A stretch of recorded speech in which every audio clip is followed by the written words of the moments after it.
All right. Wow. That was wonderful. Thank you so much. That was really inspiring. What I especially love of that is how you talk about your mother. And As as homeschooling moms, it's good to know that our lives are an example to our kids, and it's not all about the curriculum and the schoolwork. So that was so wonderful. Oh, Thank good, you so good. much. Good. I have a couple of general questions that were emailed in, but I wanted to make sure that our people know that they can type in your questions. I'm sure you have some. So while you're doing that, I will go ahead and ask a couple questions or some feedback. Oh, yeah. Okay, go ahead, Jim. Maybe. Yeah. Okay. Sorry.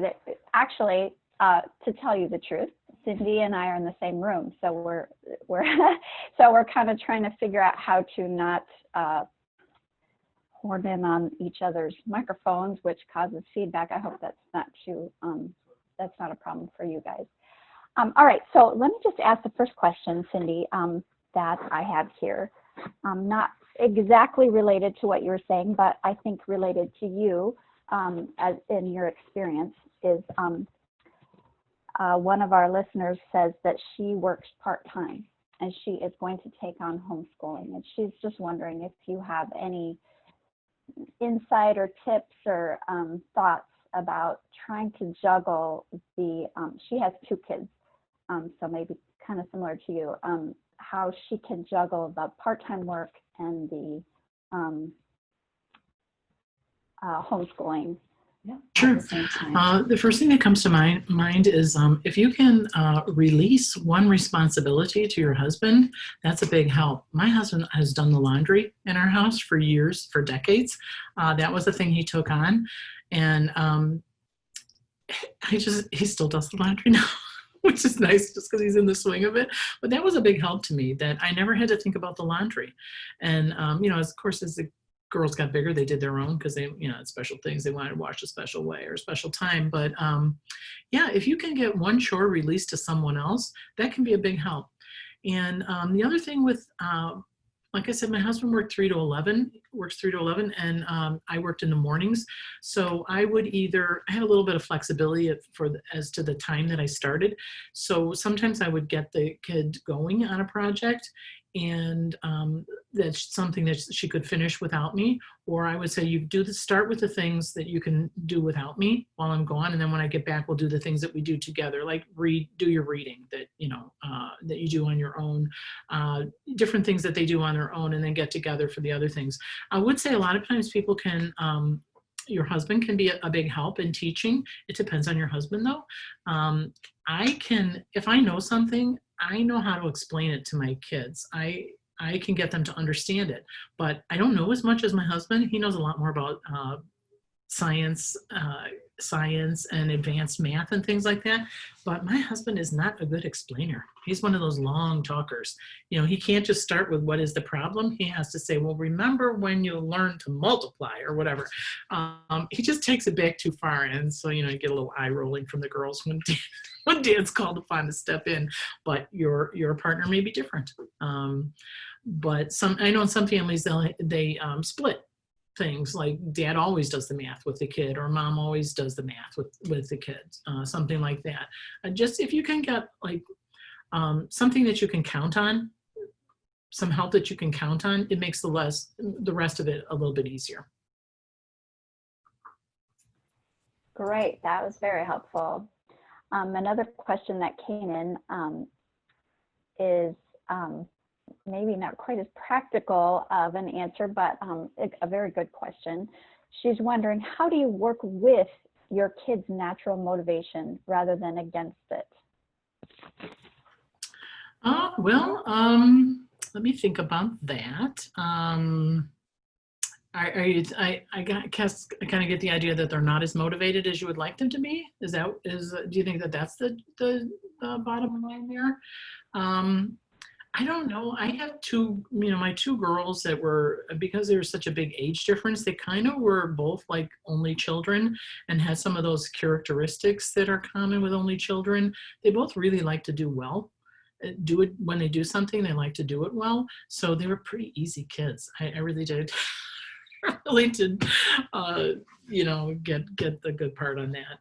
But I would just say, maybe some of the tips in Dorothy's book about just developing motivation over the long term. Some people use rewards. Some people use, talking about. A big thing in the Dorothy Rich book is talking about experiences that will inspire your kid to be motivated. Um, that's all I can think of off the top of my head about motivation. Sometimes it comes from having had bad experiences or having like a down attitude about school or something. Maybe certain subjects were hard for them, and then sometimes when people aren't good at something, they say they don't like it, and that kind of feeds into each other, and then that can be a problem with motivation. But maybe find small successes for your child. That they can see, and that might inspire them or motivate them a little bit more. Great. Yes, that's good. The last question that I have tonight, unless I don't want to stop anybody. If you have any more questions, please still go ahead and ask it. But the last question that I have is just a question about structuring the day. Do you have any tips for how you would, that's really a very big question, and it's probably very individual too, based on, different needs and different situations, but just, do you have any thoughts about that? I would say it does depend on the ages of your kids, how many kids you have, and things like that. But I know a lot of people will study the same period in history with all the ages of the kids. So at least you're not, in the Middle Ages with one, doing the Civil War with another, and War of the Roses with somebody else. But if you can do the same time period and then just gear activities towards their age level, that can help. But structuring the day. Like I said, because I work part-time, personally, most people think it's good to get the hard stuff done first, which in a lot of families is like math or language skills. A lot of people save art for Friday.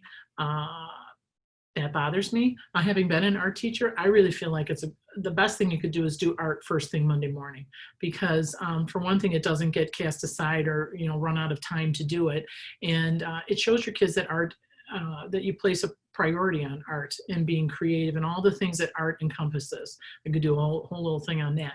But and it starts school in a fun way for the week, not just like that, oh, I gotta slug through this and then what are we gonna do in art? But if you start with some kind of an enthusiastic art project, that's a good way to organize your week, to begin the organization of the week.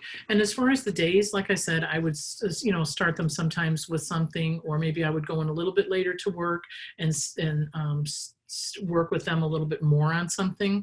But there are, just figure out what are the things they can do by themselves, and what are the things that they need you for, or what are the things that you can do 2 at a time, read the same book to 2 or 3 children or the whole family. I know some families that do that, read a book during lunchtime or something.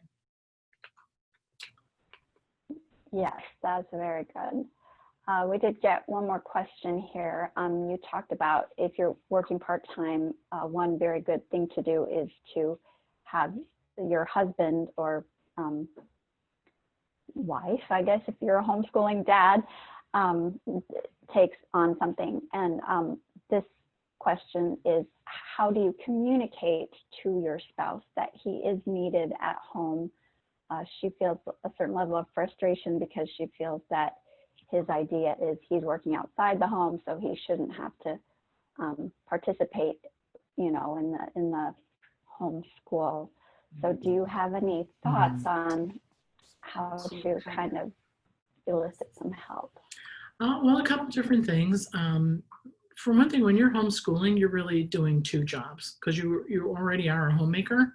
You're already making the home, keeping the home, and then now you're a teacher. That's two full-time jobs in one. And you know, you could say, you know, I'm carrying a double load here, honey. And maybe make them see things differently. Another thing I think about men, I remember when I had my first child and she was a baby, I remember somebody talking about how some dads don't want to get involved because they get criticized if they don't do it the way mom thinks they should do it.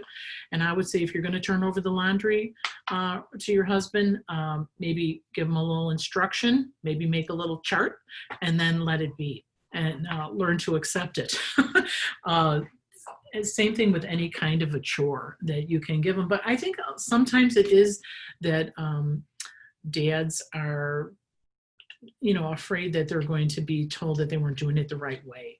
And so they're a little bit reluctant to do things. And you know, to also don't, you know, maybe not jump on them as soon as they walk in the door and say, you know, you can't believe the day I had with Freddie, you know, just like you wouldn't want somebody to do that to you either.